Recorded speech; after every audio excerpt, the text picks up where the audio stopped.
பிரியமானவர்களே, இயேசுவின் நாமத்திலே உங்கள் யாவருக்கும் என்னுடைய அன்பின் வாழ்த்துக்கள். எத்தனை பேர் நாளிலே சந்தோஷமா இருக்கிறீங்க? உங்கள் துக்கம் எல்லாம் கர்த்தர் சந்தோஷமாய் மாற்றுவாராக.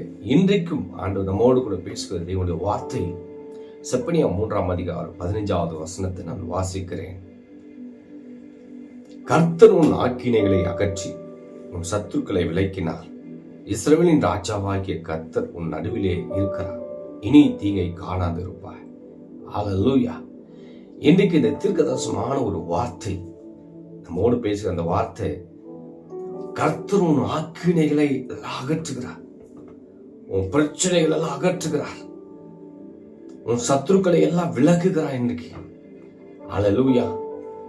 இஸ்ரவேலின் ராஜாவாகிய கர்த்தர் உன் நடுவிலே இருக்கிறார். ஹல்லேலூயா. அவர் சொல்லுகிறார், இனி நீ தீங்கை காணாதிருப்பாய். ஆமென். இனி தீங்கை காணாதிருப்பாய்.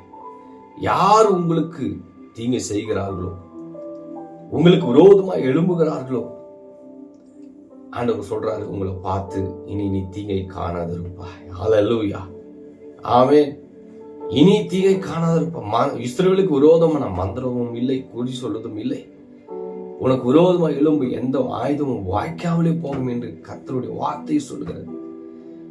உங்களுக்கு மனுஷர்கள் எவ்வளவு விரோதமாக எழும்பினால் பேசினாலும் அது ஒன்றும் உங்களை வாய்க்காமல் போகும். ஹல்லேலூயா. ஆண்டவர் அழகான ஒரு வார்த்தை சொல்லுகிறார். தீங்கு செய்யும்படி ஒருவனும் உன்மேல் கையை போடுவதில்லை. ஹல்லேலூயா.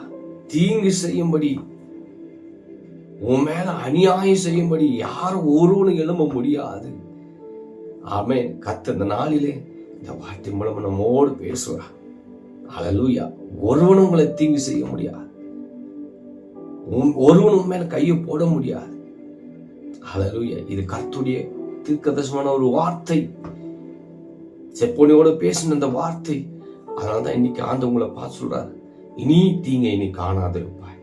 ஆண்டுடைய நாமத்தினாலே உங்களை யாவரையும் பார்த்து நான் சொல்லுகிறேன், உங்க வாழ்க்கையில எந்த தீங்கும் உங்களை அணுகாது, வாதை உன் கூடாரத்தை அணுகாது, பொல்லாப்பு உனக்கு நேரிடாது. கர்த்தர் இந்த வார்த்தை மூலமா தேவன் உங்களை ஆசீர்வதிப்பாராக. God bless you. Amen. Amen.